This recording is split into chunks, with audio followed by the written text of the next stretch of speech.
Just like that, we're back. Hey, We've been gone for a week. So many things have happened in the last 2 weeks. So I wanted to. Well, yeah, I mean, it's been a busy 2 weeks, Rich. Yes, it has. First thing, so we were scheduled to be on last week, but you had a big invite that you couldn't pass up, and I can't ask you to pass Yeah. up. No way. So you and I have very clear guidelines about asking the other one to not do something they really want to do, and that's how our friendship works. That's how our relationship works. That's how this show gets all the love and attention it deserves. So you did this last Monday night instead of talking about just one of the guys, which we're going to do tonight. But you did this, and I want to hear a little bit about it, and then I'll tell you about what I've been working on. Talk to me about this invite you got. Okay. Tell me about how great it was. Well, one of my all-time favorite bands, going all the way back to 1985 in high school, is Talking Heads, and Stop Making Sense, the movie and the soundtrack, are what made them one of my all-time favorite bands. I never got to see it theatrically. I only knew the movie through first VHS. In fact, it was one of the first of 2 VHS tapes I ever rented when our family first got into VCR, and then subsequently on DVD. And that's an important thing. The first movie you rent or buy or whatever when you have a VCR is one of the more important milestones. Ours was Alien. Oh, nice. Yeah, good choice. But go ahead. That just is something to think about. But when they announced that for the 40th anniversary of the movie, which is technically next year, they were going to do a nice new 4K digital restoration from the original camera negatives and premiere it on IMAX at the Toronto Film Festival last week. My Facebook Messenger kind of blew up with everybody going, "You're going to that, right?" I'm like, I'm not going to Toronto just for this. I could never get into that. And then fortunately, they had a simulcast of the screening, basically, in 160 IMAX theaters around the country. And then and they also simulcast the Q&A with the band afterwards, that was moderated by Spike Lee, of all people. Spike's a big fan. He directed the American Utopia concert movie of David Byrne's Broadway show on Max. Yep, you can find it on Max. And so that was like kind of one of those, I need to be there for this. Yeah, you called me on Friday and was like, I have this ticket, I have this invite, I need to go, I want to go. What can we do about the show this week? And I said, I only found out Friday. Right, and in no uncertain terms, I said, we'll just cancel the show and we'll move it to the next week because we have to do things in our lives that are going to make us happy. We're going to talk about that. But the only thing we can talk about here on the show. So, so I'm still writing up my piece, which I was probably going to go live Wednesday morning, because the movie will premiere at IMAX theaters around the country on this coming Friday, the 22nd, run in IMAX for a week, and then on the 29th, it'll be in regular theaters for a week or two. And yeah, because that Swift girl is going to get her theaters. Don't screw around. That Swift girl is going to get her Stop Making Sense. What she's working on. It's the restoration's amazing. For 4 decades, practically, I thought the suit jacket David Byrne is wearing at the beginning of the movie is gray, like a gray broadcloth. Turns out it's actually a very white and light bluish gray striped seersucker suit. And I had never seen that. I've seen this movie about 50 times, and I had never seen it look that crisp and sharp before. I even came home. I got home at like 12, like after midnight, because after the screening, a couple of us hung out. A couple of us film critics hung out. We were just chatting about stuff. You called me. You're like, I ran into a friend from 20 years ago. I'm so glad we didn't make plans to do the show. And I was like, I was so happy for you. Thank you. And it was insane. I pulled out my DVD and I looked, and I'm like, no, you can't It's see that on the DVD. well, It's it's amazing what these it's restorations can do. it's like seeing this film new again, I and just, it's amazing, and I I can't just got the recommend the script. 4K. I just got the 4K Batman Mask of the Phantasm. It's Mm-hmm. beautiful. Like it's gorgeous. You can see Gotham looks Paul Dini, Tim, Bruce Tim. There, Gotham is all super different. Mm-hmm. Let's say hi to some folks, and then we'll talk Oh about yeah. my weekend of craziness. Um, Molly Zombie, hello everyone. Hello Molly. Good to have you Bye. with us tonight. Joe Ridgely, good evening, gentlemen. Glad to see you back. I'm glad Thank Joe's you. okay. That he's texting on our show. He had a rough weekend. Good evening, friends. Ken McKernan. Good evening, Ken. And then, hey, Hey, Ken. brothers. Hey, Sean Smithson. Thank you so much. Appreciate you all for joining us. I, of course, contacted you and said, I think I'm going, and like after we had this talk about Stop Making Sense and we decided to cancel the show, I texted you once or twice this week that I was going to Phantasm and we were going to Phantasm Orlando as media, Rich, as media. And that's signed by Primo, who designed this really cool Night of the Demons cast media Phantasm poster. I want to thank all the folks at Phantasm Orlando, Tony Greco, Shelley Stokes of the the shocking real film festival that they do, which is amazing. And they had so many great things going on. Time Met to the start Harlow's. all the planets. Yeah, I met the Harlow's Haunt folks, which was great. And then Rich, the something I wasn't expecting to get, but we had the thing. Oh, Jamie Hill. Hi, Jamie Hill. Hi, everyone. Jamie. Hi, Jamie. Thank you Thanks for for joining us. We appreciate you. Then we did the Path to Phantasm show last week or a couple weeks ago, and then we did one last week. And after those shows, they asked me to host a panel, and I hosted a panel this week. Well, actually, I hosted two panels this week, and there would have been a third, but we kind of like was just too happy with the cast of Harlow's Aunt. But I got to interview Miss Felissa Rose, Angela from Sleepaway Camp, horror icon, one of the original Scream Queens, and has been in everything from Victor Crowley, all the way. She's kind of found new and exciting people all the way through. She's recently appeared in the Terrifier films, so she's constantly kind of reviving the career and just making cool decisions with up and coming horror filmmakers who look to her. Her movie Sleepaway Camp is one of the all-time greatest slasher films, coupled with one of the most shocking and like it's a 7 ending. It's a Sixth Sense. I don't know that you're really prepared for it, but I got to meet her and she was fantastic, and it was an incredible hour spent talking about her career. Joe took a very embarrassing picture of me like reaching out where I'm looking like I'm asking her to marry me. Which she looks like she's saying yes, though, dude. You sloth mofo. Yeah, so maybe I don't know. And then we can all dream.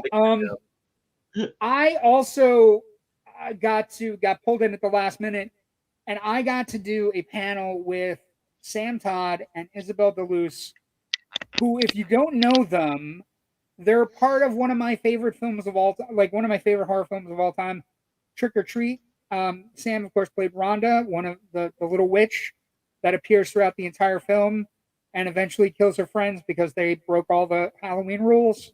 And also they were picking on her because she was a little bit autistic on the spectrum. And Isabel DeLuce is one of the girls that torments her and tortures her and goes after her. And so they were ever so delightful and wonderful to talk to, and amazing, just amazing young women, and just a lot going on. Sam's doing a lot of work on Broadway. Isabel is producing and directing and doing all kinds of production work in Canada and around the world.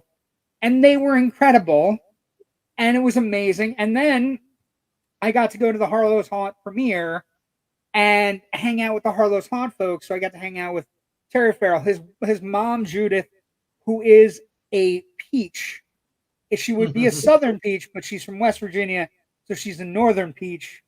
And, I got to hang out with Dylan and Amy and a bunch of other folks, all associated with Harlow's Haunt. It was an amazing experience. And then they're getting ready. Amy and Dylan and Terri and everybody and his fiance Kathy are all working to set up a horror con, and that's where Joe Ridgely comes in. Joe, on the first day we were there, was hanging out with the nice folks that are setting up the Florida Horror Con. That's Amy, that's Dylan. They also star in Harlow's Haunt. They also started a film called The Clock that made its premiere at the festival. And it was just an incredible weekend.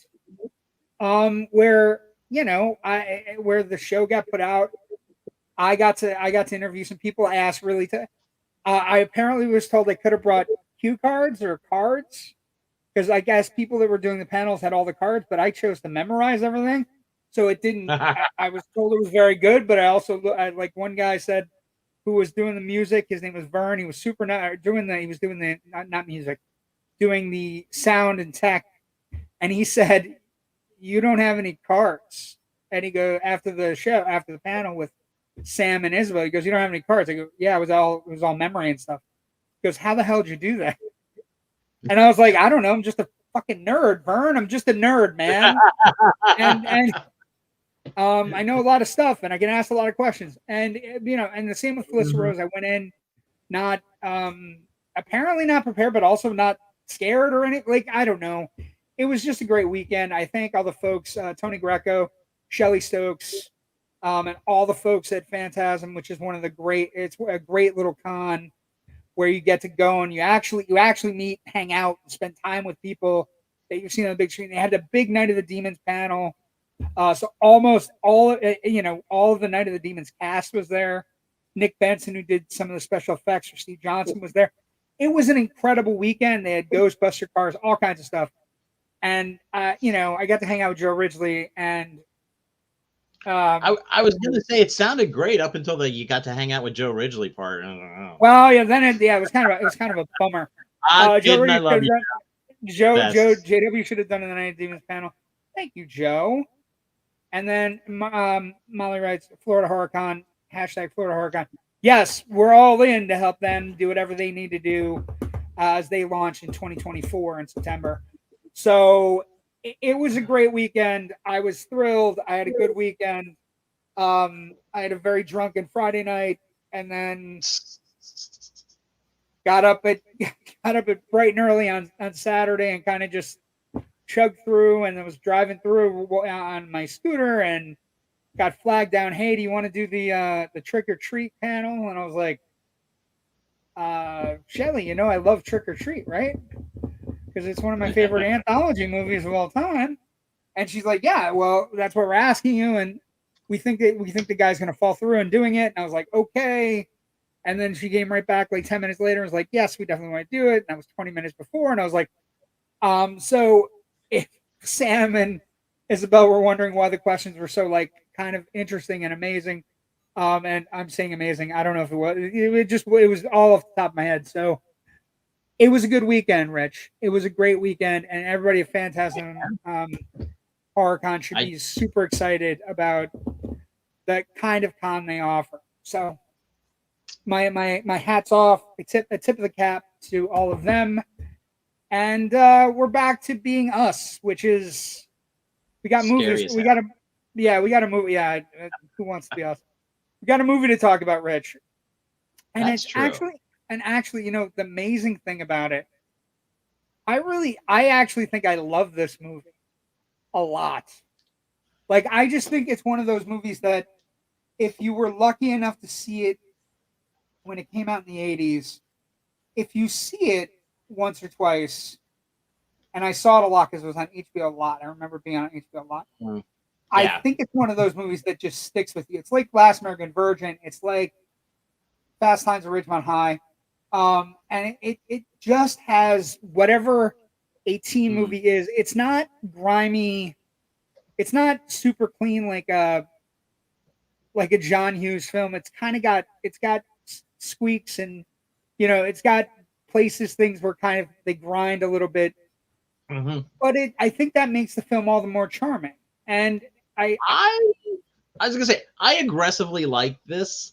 It borders on I love this. There's still a few things as I was rewatching it earlier this evening because I hadn't given it a watch in a couple of years, and I was like, yeah, this does some things really good, and then there are a couple of things that are just like, ugh, and one or two things where it's just like the direction is like, this is some weird, boring blocking, and this is some, yeah, why Well, are and we still it, on it this very shot? much it very much depends very much on the directing and very much depends on the cast, which is just very likable and very amazing. So let's start with production, as we always do. I'm gonna get rid of it. Hold on, give me a second. I'll get rid of it. I'll get rid of it. Let's start with production. And so you know, Well, I I mean, think it's a remake of Twelfth Night, Shakespeare's Twelfth Night. it's a Um, remake of Shakespeare's Twelfth Night. It's also like it's an interesting thing in that they didn't have anybody. They didn't have anybody who was actual teenager in this movie. Every member of the cast is in their mid 20s, which is super interesting. And when they went, they couldn't find a high school or anything to film in. And I was reading this; they did a really great article on in Entertainment Weekly, and basically, 20 they did it for the 35-year anniversary.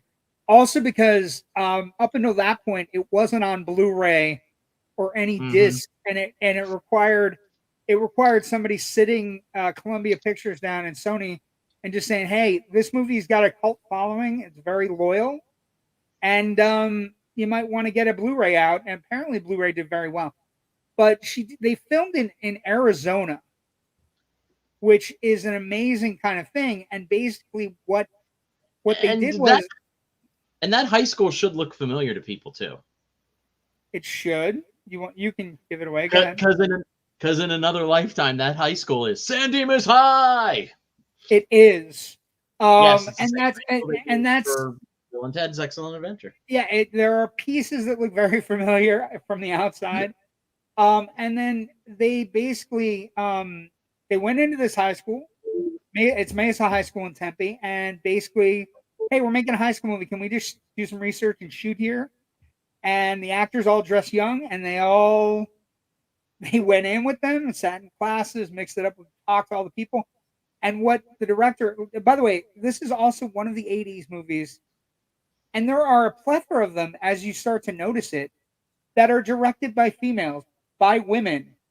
Lisa Gottlieb is the Mhm. director of this movie.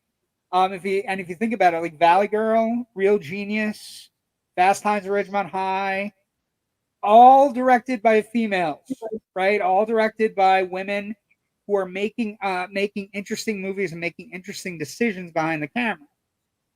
Indeed. She talks during the production, like basically they were so concerned that the actors would look too old, but once they got into the high school, it was right around the time of Madonna and because it's an '85, so it's Madonna and everybody. She said there was so much makeup and everybody was dressed like way older, so none of the cast got questioned. She didn't even get questioned.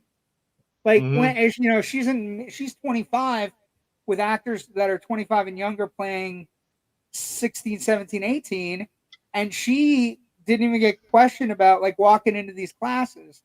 And at that point, as I was reading that, I was thinking to myself, what a simpler time, Rich, where a bunch of actors could just walk into a high school where there wasn't massive amounts of security for necessity, where people could just go in and kind of like not have to worry about sociopaths.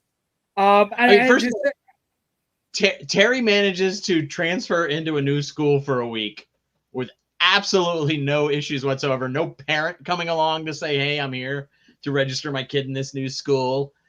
Nothing. She just like shows up and she's going. And then later, she Terry's comes back. brother He shows shows up. shows up. He just shows up and hangs out. Yeah, Want and to just see hangs out in the what the lunchroom. women are like. Yeah, I'm like, Yeah, so yeah, it's it's a wild, insane. it's a well, it's you know what? It's insane to us now. But True. I mean, At when the we were time, younger, I used to hang out with other high schools. but I don't remember Yeah. being able to do this shit. Like, I don't know. There's a lot of stuff in the movie. Okay, I had a friend who went to the high school I was in, the Catholic high school I was at freshman year. I believe they euphemistically said we are not inviting him back for his sophomore year, and he went to one of the local public schools. But he showed up. I mean, because he was friends with a bunch of us at the Catholic high school. He would still show up for events and like dances and stuff like that, or at a football game and hang out with yeah, and everybody. be able to go. But never was he able to just like waltz in back into and like hang school out during lunch. Act like also like think about all the stuff that Terri does in the movie. She gets into the locker room, she gets into bathrooms. I can't even imagine this movie being made today with the amount of bathroom stuff that goes on in this movie. Just because people would blow a gasket. Some comments. I grew up watching this movie and loved it. Face blue, wide eyes. Yes. Yes. Sean Smith is right. Now I know why I look through. I'm from Arizona, originally 20 minutes from the high school. There you go, Sean. There's something new. You learned this week. Sean, let me ask you, and you can answer in the I love going to He doesn't. Did you go to the location that they use as the cave? It's actually, I think it was like a state park. Let me go. It also looks like the cave. It looks like the cave system where Kirk fought the Gorn. It looks. It's chilling. It looks like Vasquez Rocks, but it's not Vasquez Rocks because Vasquez Rocks is in I know. I'm just saying. Outside of Los Angeles. But also, let me ask this too, because this is the one thing I was, let me ask Sean this. If you've seen the movie, you know how the prom is held on a beach. And I was like, did they go back to LA and just shoot that beach sequence? Or was there someplace in Arizona near where they were shooting, near where you grew up, and that would have possibly filled in? Because the answer isn't on the IMDb. And I was wondering about. Can I also talk about the prom for a second? Like, again, we're getting ahead of ourselves. But the prom, there are no adults. Oh my God, that's exactly. There are no adults at the prom at all, and it's one of the no adults, no security. But the production, the other sides of the production that were kind of like interesting for her. So she had all these people kind of filling into a high school, and of course, like the interesting thing, like one of the things she talks about in this interview is that it was made with a $5 million budget, right? And after they finished with all the receipts and everything, she talks about it was one of the top grossing movies in the country for 4 weeks, and somewhere around the end of the run and the end of the Blu-ray, it had made close to $90 million worldwide. And so she talks very dramatically about making the decision. One of the things that came up in production, of course, is the climactic scene where Joyce Hyser has to make Rick understand that she's actually a girl. And one of the things that came up was that it was decided by Joyce Hyser. That she went to Joyce Hyser and her and Clayton Rohner, who play Rick, and Joyce Hyser and Lisa Gottlieb, the director, got together, and they were very conscious about Rick being an outsider, not hating his gay friend and not feeling bad, like, still liking this guy and whatever. And that Joyce, basically keep an open mind. And they were confident that it grew out of the characters. If it grew out of the characters and was in the moment and it wasn't exploitative, they could do it. And they both decided. Joyce Hyser's the one that decided. And one of the things that Lisa Gottlieb says is, I'm so glad she made that decision because it's such a climactic moment and it's utterly amazing. Okay, so we got some answers. Let's see. We got probably filmed at Saguaro Lake. And then Ken says the prom scenes were shot at Big Surf Water Park. Thanks, Ken. We have very knowledgeable people who watch our show, and unmistakable Red Rock butts of Pago Park? Pago? Did we put the accent on the wrong label? Sorry, Sean. I wish you were with me this weekend. You had such a blast at the con. Because stuff like that came up all weekend. Like, how do you say that? Why would you say that word? Um, yep, and that's in Mesa, pretty much 15 minutes away from Tempe. So Sean has I've given been us Yeah, all the I've been information. in the mid-90s. I spent a week in Mesa, Tempe, Arizona area, Scottsdale, that whole giant suburban metroplex. And it's beautiful. Had a great time. Was visiting some friends before heading north to Flagstaff for a wedding. And great time, great food. Oh my God. Last Spent far too much money at Zia Records, if that's still around. Um, last thing about production that I think was really interesting. So Gottlieb had made a short film that she was making the rounds, and she hasn't really made a lot of things after this. But basically, one of the executives at Columbia saw it and invited me for a meeting. Said, "Hey, I have this producer, and we're sending you a script called Ladies Man." And they liked the script, but they felt it was way too close to Fast Times at Ridgemont High. And then the guy said, "We own Tootsie though, and we're thinking about changing this ladies man script into Tootsie in a high school." And they were all about it because high school films were cheap to make, and they're making tons of money. And it was his original pitch that sold her on the idea of making the movie. And I think that's really incredible. And it's also kind of a synergy, kind of like Tootsie is one of the great 80s comedies, and Tootsie is the gift that keeps on giving all mhm. throughout the history of film after it's Yes. there. Yeah, I And mean, so they even make a joke. They even name drop Tootsie in this movie, yeah, Buddy which says it's I her. yeah. Buddy says, What are you, Tootsie?" Hmm. And actually, you know what? And I think the more you watch the movie, and this is a true statement, and we'll get to it, we'll get more to it, but it has a contemplative Tootsie nature to it towards the end. It doesn't really act as if it's an 80s teen comedy. It kind of becomes this contemplative, like there's a whole sequence where she goes to the office of the editor of the Pearl Diver, which is the school newspaper, and he's like, "I read your article, like what happened to the guy," and all this other stuff. And it just has this very kind of like, he hates me, like, and it's just this really contemplated. It's very much Michael Dorsey going to the studio and just following Jessica Lange up to the point where she's talking to him finally, or even Hmm. even the sequence where Michael goes and meets the amazing Charles Durning in a bar to give him the ring back. That it has a very similar feel that's very, very conducive to a wonderful double bill if the Mahoning Drive-In ever wanted to do it back up your way. I think you could do just one of the guys in Tootsie, and it's a hell of Hmm. it's and some like it hot. You could do a whole goddamn Yeah, weekend. I think they definitely deal with the same themes. They're very thematically, compatible. Whereas this movie didn't need necessarily, if they were looking at saying let's remake Tootsie but in a high school. Um, Given a lot of the prevailing high school comedies at the time, they didn't need to be this smart about it in the script. I mean, there's other things in the script that I absolutely hate, but I We're gonna think get there. thematically, though. Hmm? We'll get there. I Oh, yeah. understand. But Sean, I think what it has to say though kind of outweighs those bad things, and well, and it's and it, I we're all the we're, better we're for it. no, definitely. So let's talk about. Sean has one more comment. I grew up in what's it?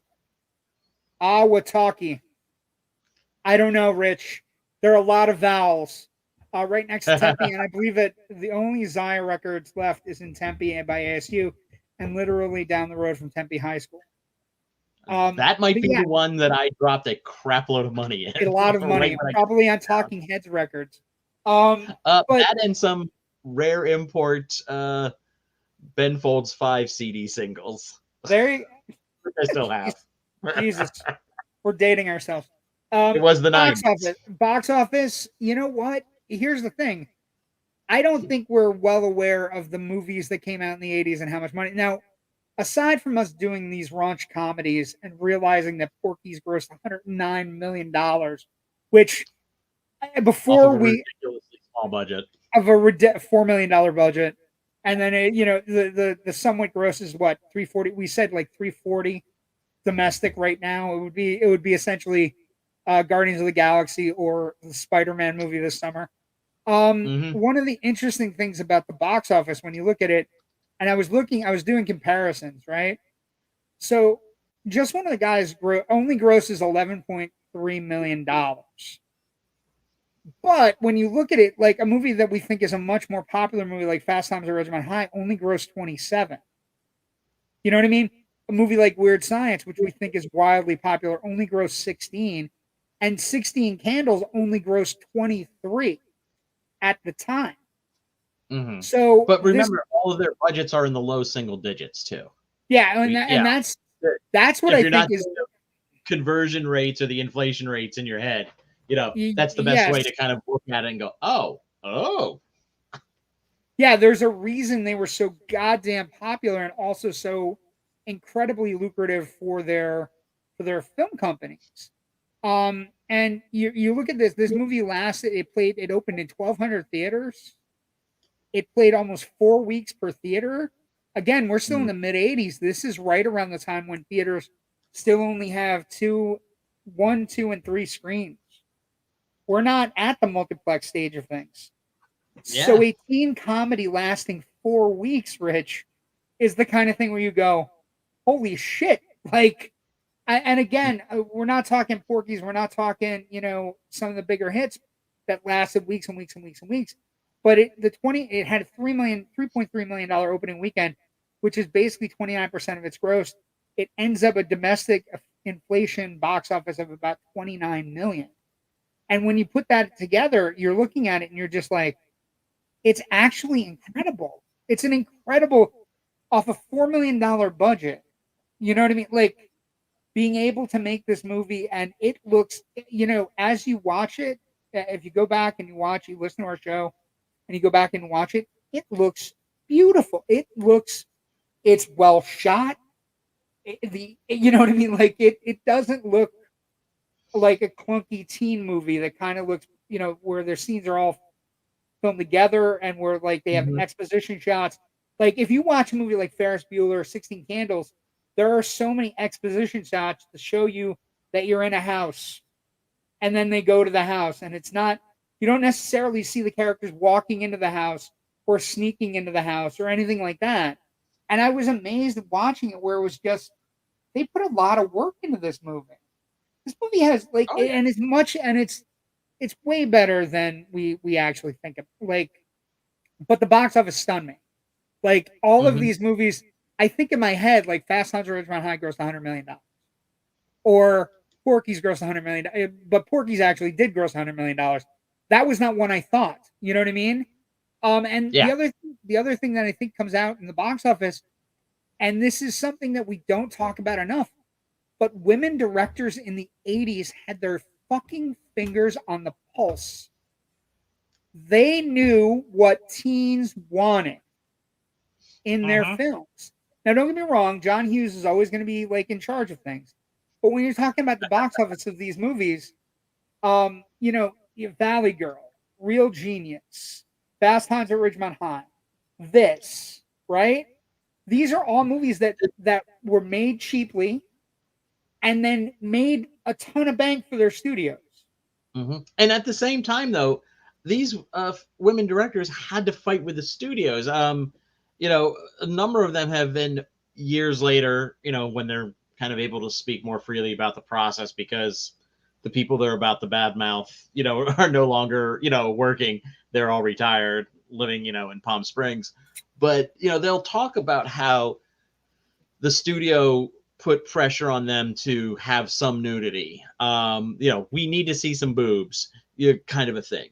And, yes, and how they that's one of the things I loved about that.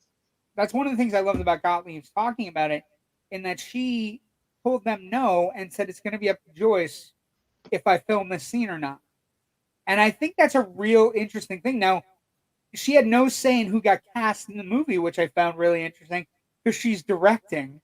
But Joyce Hyser was cast immediately, and they put her in a guy costume, and they were like, well, we need to make her more hip and more edgy, because she's beautiful in all the other scenes. So it's just this weird thing. But at the box office is one of those things where you look at and just are stunned and enamored at some of these movies that make a ton of money.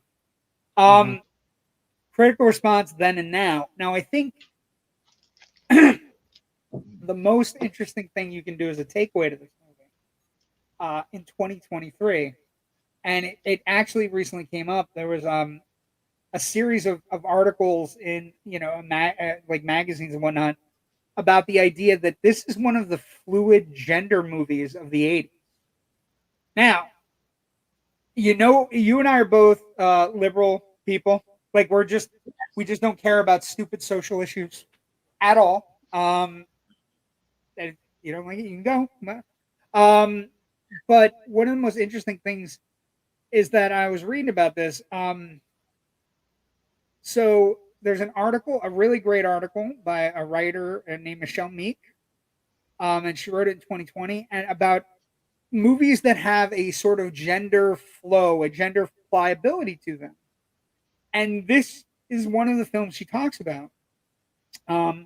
Basically, that this movie has, you can have head-on considerable differences between transgender identities and Terri's gender disguise. And the scene that she also points to is Terri's brother teaching her how to act masculine, highlights the I want to get this right because she's brilliant writing.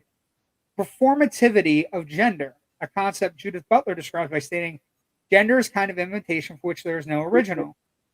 In the scene, Terri mimics her brother's masculine performances, but he has merely copied some other male performance, and on and on and on. So this is one of the few movies that is super important, and it can be a excellent building block from our generation to a younger generation that views gender as a fluid concept.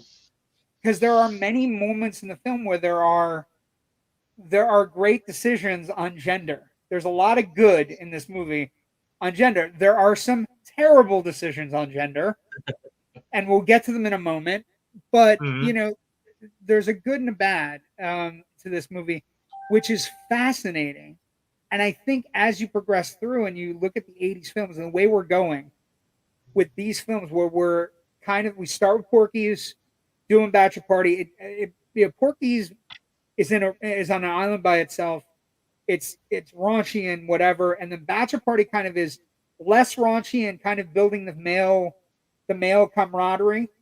And then you get to Weird Science and you find you're in 85 and women are in charge of the experience now. Women have completely taken over the 80s comedies.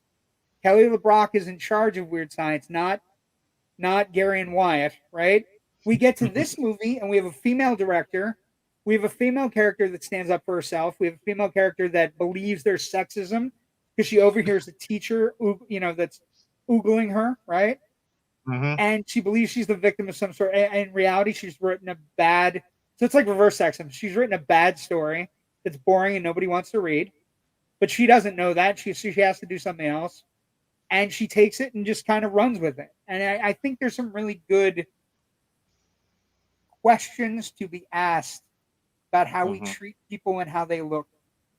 What do you think?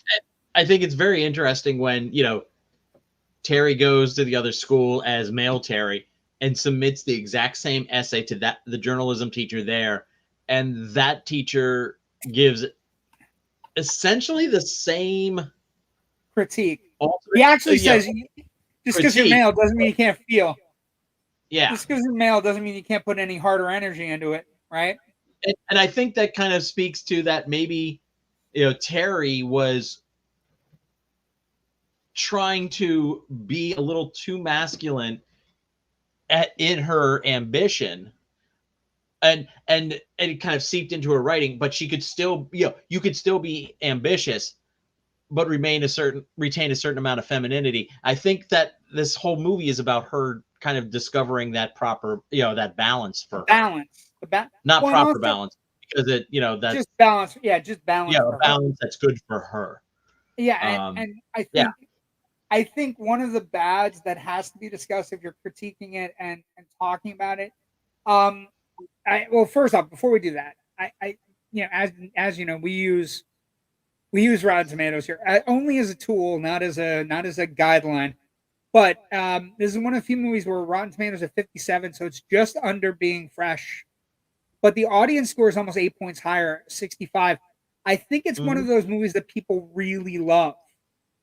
Janet Maslin, of course, made one of the top critics of all time. Film is a bit too fashion conscious to make a very strong point about appearances not meaning anything. That's one of my points. Like one of the points about the movie. No, she definitely has a point there. Right on the head. This is it. Because here's the thing: Terri does like Rick, and Rick is a good person, and you can tell Rick is a good person from the get go. And the thing about it is, though, that Terry's looking at him like if he dressed better, he would be more popular, or if he dressed like if I dress him, we'll use my plastic, we'll go get a nice pair of outfits, and you'll get noticed, and then you'll almost get killed by the town, marauding William Zabka, who's just kind of just running around, just cementing his place in film history as you know what he is. I think like this movie is he's vicious in this movie. Like the character is a terrible person. Like it's not like there can be many things said about the Karate Kid where you could look at Daniel coming in, stealing a guy's girl, and doing whatever. There is nothing to like about Greg Toland. Nothing. He is completely black hat the entire, and like when he's at the prom, like my favorite sequence is as he's seething because Deb's not going to dance with him at the prom as per the rules and traditions. He's seething. He opens up his breast, the breast of his jacket, and he takes out his gloves and he starts putting on his pussy clearing wimp gloves. And I was sitting there going, there's no like, the Zabka character that he gets to do in Karate Kid is a little bit better here. But this guy's so evil, and it leads to, because he's so evil, I would argue he's the Alan Rickman of teen comedies in this movie. Oh wow, I love that. Oh my god. I really because and I was thinking about this. Greg has the moments where he's dumping all the things and he's really vicious and mean. He bench presses the one kid at the beginning into a wedgie.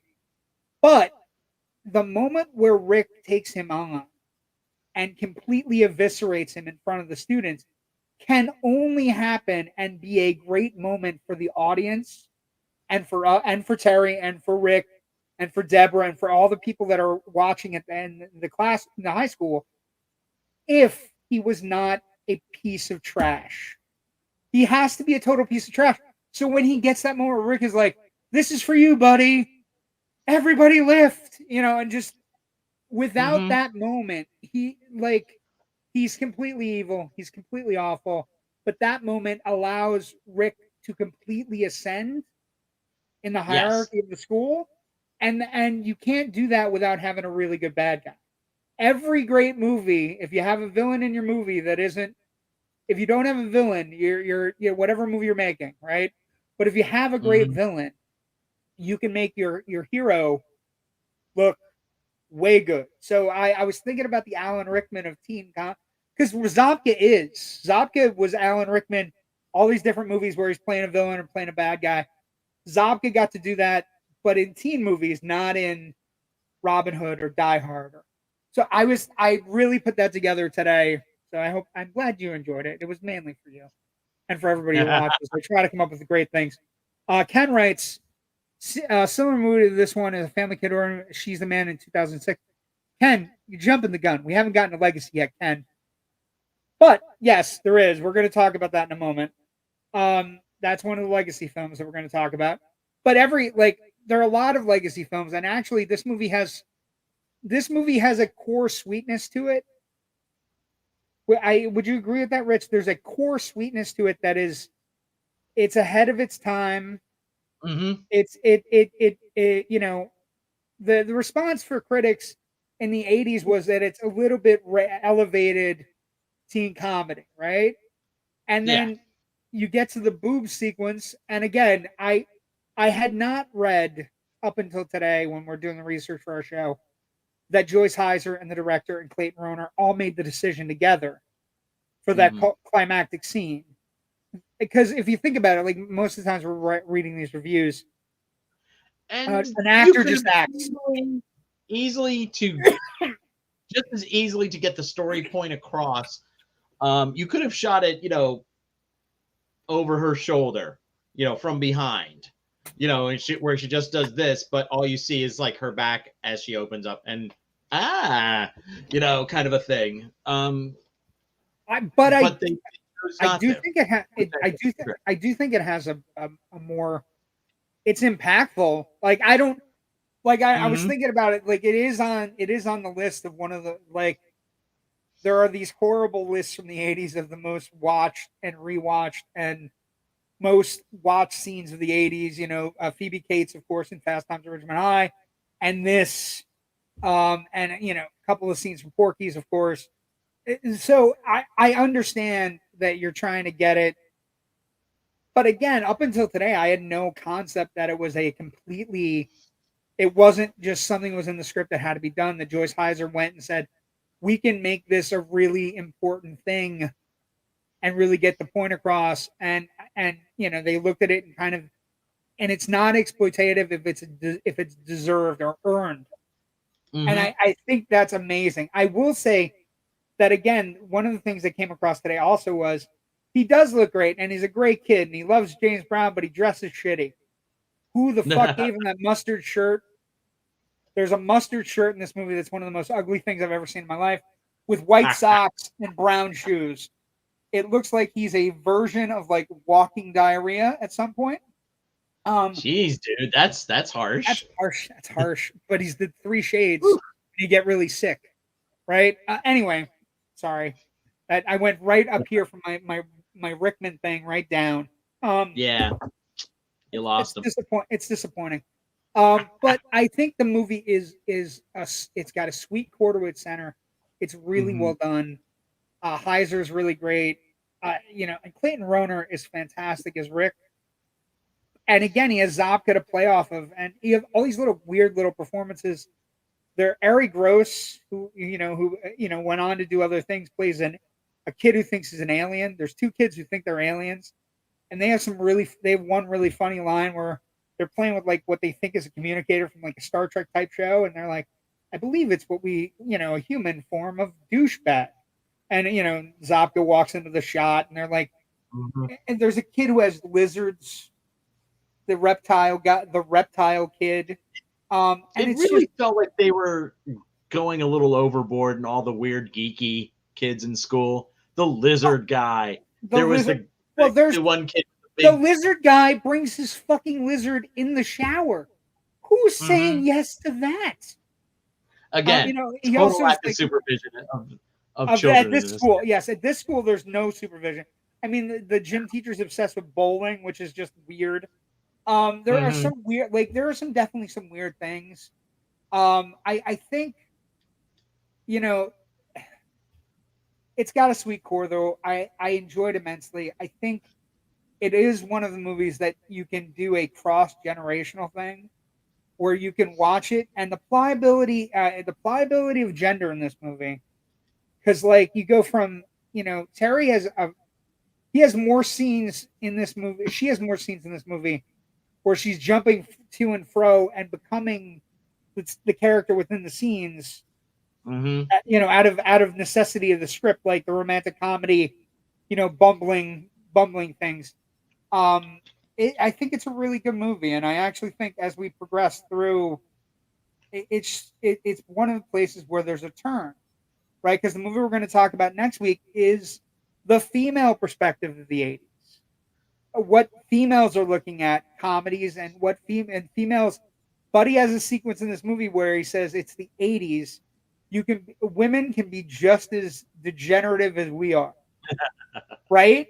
And I think that's Mhm. amazing, and it's quite incredible that you and I are covering it from early 80s to the end of the 80s, and it's a complete turnaround from where we were, right? And it's a complete turnaround. So I'm super like I think it's really good. I think it's a great movie that has a really cool gender thing going on.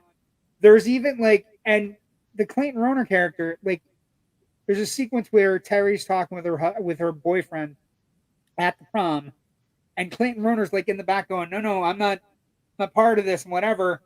And there's only one homophobic scene for an '80s film where he's just like where Terri kisses him, and then he feels he has to announce the prom.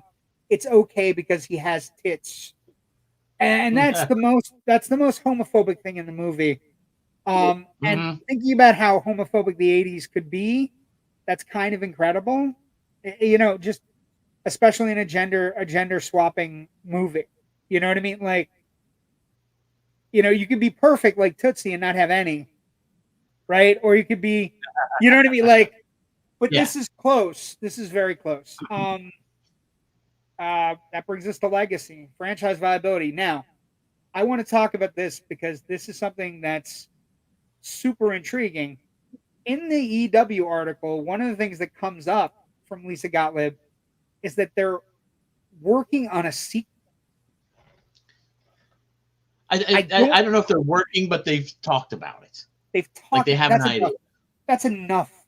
I feel talking is Work, enough. And when you have IP, working, I'm going to suggest that working implies that somebody is actually banging out at okay, least a treatment with, I will. with the promise that there will be a payment, even if it goes no further than that treatment. I I don't will think we're read. that I far. will read. I will. That's true. I Please. will. That's fine. I will read the thing that is It, said, and then I will okay. try to. I will try to allow you to crush my excitement. It's okay. It's okay. I've already done it with the terrible picking on the mustard yellow shirt. We have two great ideas for sequels. Me and Joyce and Tony, who plays Terry's best friend in the movie, Denise, I should say, came up with Mhm. them. They are all dying to revisit the roles they played, but as adults whose kids are all having to deal with gender issues. We want to do it. Rich, if they could somehow make a sequel to this movie that that Mhm.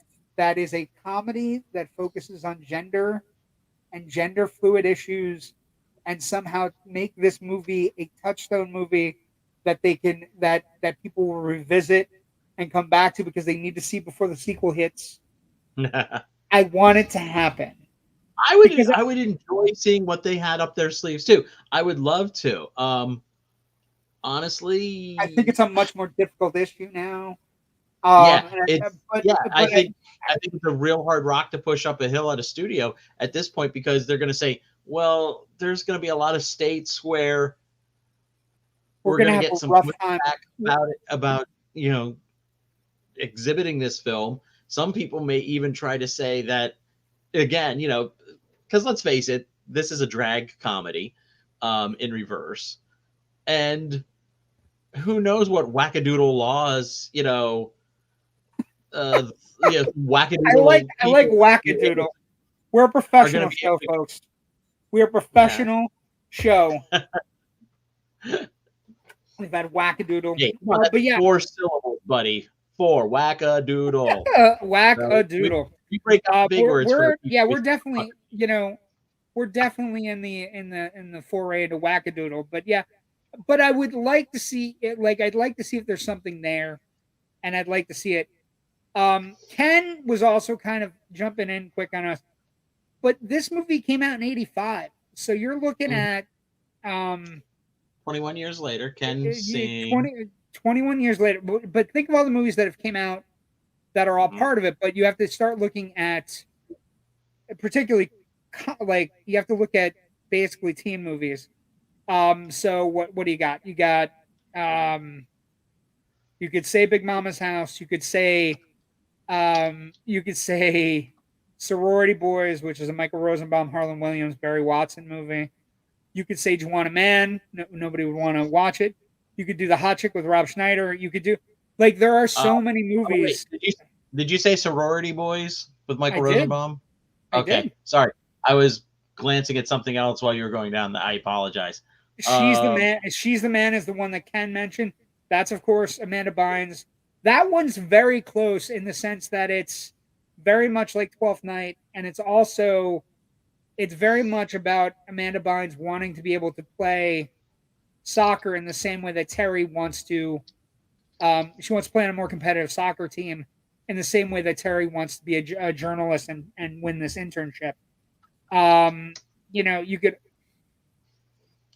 There are so many where you like look at it, you know, and it's just, you know, this particular thing kind of gets recycled and kind of comes through. But I would argue that this movie is the DNA strand. Like one of the things that we What? talked about at Phantasm this week was that the DNA of these movies, of classic films, is running through so many of these films that we're watching today, and we're watching and just kind of trying to figure out why do I like that movie? Well, I like that movie because it reminds me of this movie. You know what I mean? And this movie is very much a DNA center. Like I was thinking about it. Like, what's the DNA line? It's something like a hot Tootsie, just one of the guys. You know what I mean? Like, there's like a DNA strand, and Mm-hmm. it's definitely one of the ones that's super important and more important than you think. You know what I mean? More important than you actually understand and know, because it was profitable, because it did well, because it got a sweet core to it. And I would the other movie I was really thinking about today, Rich, is 10 Things I Hate About You. It's very much got that kind of like that soft, chewy core, the soft, Mm-hmm. gooey center that is 10 Well, Things I Hate About You, and also based on Shakespeare. So yes. you know what I mean? I mean, So Shakespeare's pretty good. yeah, you've seen a lot, especially in the last 30, 40 years, of films that adapt Shakespeare into high school comedies. Um, Or and even that's fine. high school I think it's serious a lot high of school fun. movies too. Yeah, and I think it's always interesting to think about high schoolers who have probably seen some of these movies and then read some Shakespeare like once they get to college or something like that, and they're like, wait a minute. You know, they What? have one of those moments of realization. Um, but I think, especially with this story, why we see successive iterations of it is because it takes apart the idea that, with apologies to 1980s Sinbad stand-up routines, that women be different from men. Um, it kind of strips that idea away and and and kind of says, actually, we're both, pretty much the same underneath Struggling some is of trying to find a our few way. cosmetic differences, really. In terms of our core values of things that we want out of our lives, how we want to find meaning in our lives, how we want to find meaning in relationships in our Be loved, lives. be cared Or about, be yes, seen. Yeah, yes, we forgot and one. I did forget one too. She's all that. She's all that. Right. mm, The idea that the nerd, if you just take the glasses off, the nerdy girl will be, oh if we yeah, just take the clothes off of Clayton Roner, it's not going to change the fact. I'll do it too. It's not going to change the fact that he's still a bit of a weirdo who listens to way too much James Brown. you can Although never he, listen to James too, Brown. First of all, there you go, there you go. That's the kind of defense I wanted. That's another thing. The movie also has one of the greatest closing thank yous. It's James Brown and then Playboy, because Buddy puts Playboy. He's also one of the great sidekick characters in 80s teen comedies. He's completely out to like just jobber his sister the entire time because she's making him look bad as a boy, right? He has a whole Mm. secret like I'm just gonna sit here flailing in my virginity. He is an agent of chaos. He He is. he He's led the Heath around Ledger. he's mostly led around by his dick. But when he's not being led around by his dick, he's just like, Chaos. I want to see what kind of mischief and There's craziness there he gets where I so can many just dance on the yes. edge of the pin of. When It's he has so many great sequences. He has so many ridiculous like we should shout out the actor's name is Billy Jacoby. He's playing mhm. Buddy, the brother, and he has some incredible sequences, and he is a derivative character that is part of franchise viability in the sense that he's one of those characters that appears throughout films, and you may not like see a hint of like Ledger as the Joker, but there is an Agent of Chaos Oh type to yeah. him. Like the end when Kevin's going to find Terri at the prom, and he goes, "I'll tell you where she is, but you got to take me with you because I Yeah, need to because see it." he just wants to see Yes, he just he wants to just see wants the craziness. he wants to watch the world burn. He wants to watch her world burn. Like also like Yeah, the did you take a look at his IMDb, by the way, Billy Jane's IMDb? I It's did like, not. he has some acting stuff, and then suddenly I was like, oh, he has some directing and cinematographer credits. What are those? He directed a shit ton of videos for Buck Cherry, the band, back in like 2013.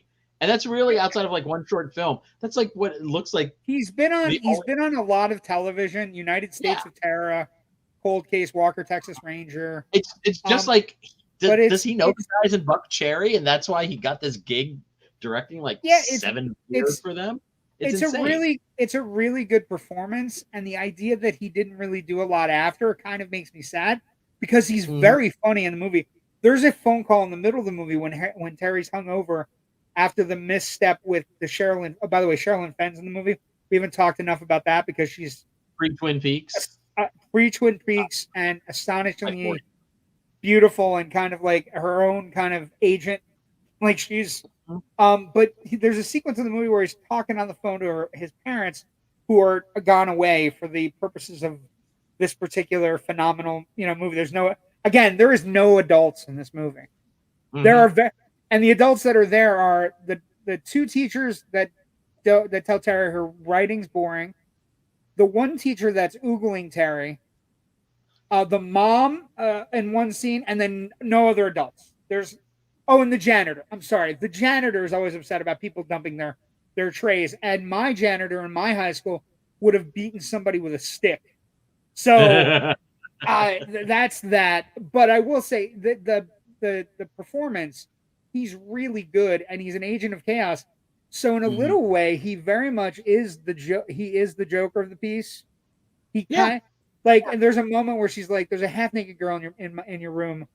You need her. I need you to go find and he just like, I'll go, right?" And he goes, and the next day he's talking about like the closest I've ever been to getting laid was a girl that was in my bedroom trying to seduce my sister, and it's just fantastic. But Mhm. he's great. He's an agent of chaos, and if you look Now, at it, who knows if Heath Ledger saw this movie before he made the Joker, and we don't get the agent of chaos sequence. It's there are DNA strands throughout movies, Rich, and that's why our I show is here. yeah, I do want to circle back though Go ahead. on the amount of geeky kids in the second high school. There are a lot Um, of geek kids in the second high the school. two, I don't know what the fuck they're supposed to be. Science fiction, Star Trek nerds Trekkies? who are so I think they're supposed to be Trekkies. who Trekkers, are so kind of whatever. lost in their own fantasy world. It's what the kids would call cringe. It's not funny. I don't find it funny. Well, And I'm not just saying that as a Star Trek fan, because I've seen other things, like most notably Galaxy Quest, where they do kind of or make lower fun of decks. Lower and deck. and and Lower Decks and things like that. And I mean, Lower Decks is a show about being a Star Trek It fan is cringe. I would agree it's cringe. in a way. I think the But reptile guy is the most interesting to me because he literally has reptiles in his pockets, like which is borderline animal cruelty, but also it's so who weird the though, because fuck is allowing that kid to feed mice to a live snake in a cafeteria? Who? I know it's There are no craziness. adults. But There's not even yes, adults to yeah. give the But lunches, here's the Rich. thing. Here's the thing. It's not even a lunch lady. During the prom sequence, towards the end, when we see the reptile guy go up to, the one table where they have some drinks, the punch bowl and everything, and he starts pulling all this crap out of his pockets, and Sherilyn Fenn's on The the line other is, side. just so you know, the line is parsley for 8, please. Yes. And It's Sherilyn Fenn's on the terrible. other side of the table. She doesn't scream. She's like, oh, that's, she kind of expresses an interest in all of that. And I thought that's who she was gonna wind up with. Instead, she winds up with the brother, later on, which I thought was weird. And I was like, why would you do that? Give the nerd something, let the brother find somebody else at the prom. Rich, as you know, the rule in these films, the rule is only one nerd makeover per film. Please, Rich. Okay. You know these Okay. rules. I know. But the legacy of this movie is fantastic, and it has DNA that stretches out farther than you know or realize. And I can't recommend it highly enough rewatching it because it actually, the jokes hit, the jokes land. There is some cringe stuff. But Zabka's really good as the villain. He can't fucking help himself from being a douchebag in this movie. And he's so, like, he's just so awful. Like, even the way he shakes the fucking chocolate milk so menacingly, like as he's walking around deciding who he's gonna dump their lunches. And it's male or female. He doesn't give a fuck. He doesn't care. You're sitting at the table. Abuser. Yeah, he's an abuser. Okay, Ken writes another one is After the Ball Cinderella type movie. Yes, these movies, like the comedies, the good teen comedies, always have their strands in other movies. But this is kind of the end of our teen comedies. We're going to go to a raunchy 80s comedy that is not a teen comedy. That is the first of its kind, sort of. Like one of the things you and I decided was that we wanted a full array of raunchy comedies, and we wanted a movie that maybe was a little bit more adult and took on kind of adult responsibilities that you and I were starting to face as we were progressing through the 80s. And the movie we're doing next week is this wonderful movie called Casual Sex. Yes. Stacy and Melissa are about to discover a new four-letter word for sex in the 80s. Help. A lighter look at what happens in the dark. So this is a full turnaround, right? One of the things that we're going to talk about next week is that basically it's a full turnaround. It's a turnaround from Porky's, which is male fantasy, then Bachelor Party, which is kind of like male camaraderie, then Weird Science, which women start to take control.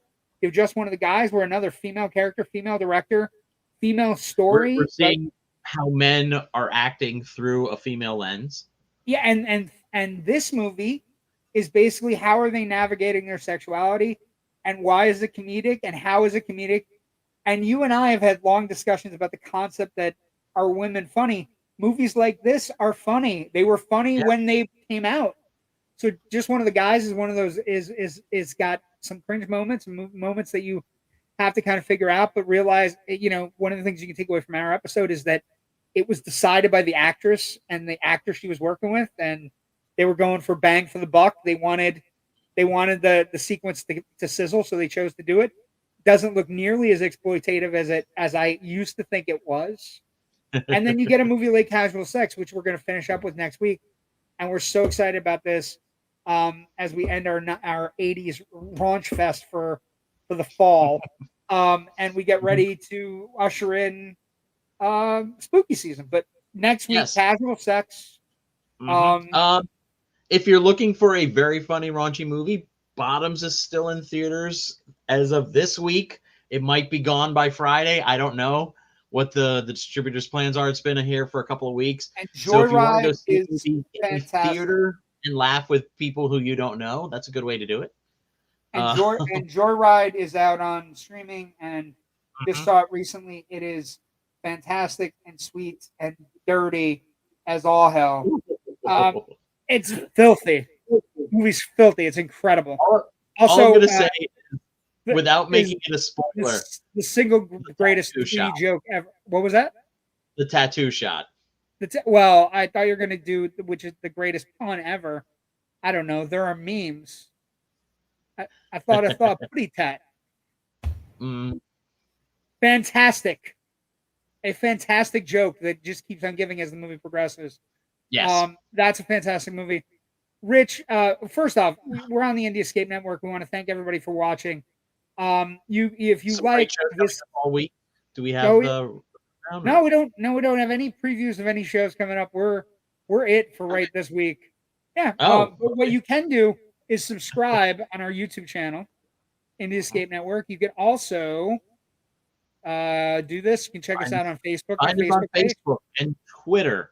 I'm not and calling it like that. and subscribe. Like, yeah, whatever it is that the Maniac has this week, like and subscribe and find us and go back in our catalog. I was talking to this wonderful guy named Vern at the Phantasm this weekend. He said he was talking to me. He goes, "Well, what's your show about?" He was the tech guy for the panels, and he said, "What's your show about?" And I said, "We do movie shows." I go, "We did a Bond retrospective." He goes, "Well, what do you think is one of the better Bonds?" And I go, "Well, we did a whole show on Her Majesty's Secret Service," and he goes, "That's my favorite Bond." He goes, "I am gonna have to check down." I go, "Okay, we've made a friend." But tell your friends about us, like and subscribe. You can find us here almost every Monday night. We take some time off, especially if Rich and I want to do things. We're gonna do them, and that's how it is. Yeah, it's I've Where can got. people find your stuff, Rich? Because you do an amazing job of Film Buff Online. You're Thank dropping you. things every day when you do on this day in Just history. Today's was Fatal Attraction, wasn't it? It was yeah, fatal. Boil the Bunny Day on Film Buff Online. What a happy movie that is. Let me pull up the thing real quick, and we can run over. There was a few things in history today. I know tomorrow, because I was writing them this evening while watching the movie. Tomorrow is the anniversary of the 1978 premiere of WKRP in Cincinnati on CBS. Oh my God, it's such a great show. It's still watchable. It's still amazing to watch. It's yeah. Oh my God. Are fully realized comedic, and the single I'm greatest. I'm sorry. That was today, actually. Today. Funny Yes. to watch, and the single greatest Thanksgiving anything ever. Mm-hmm. That Thanksgiving episode is a banger. It's the greatest. It's the greatest.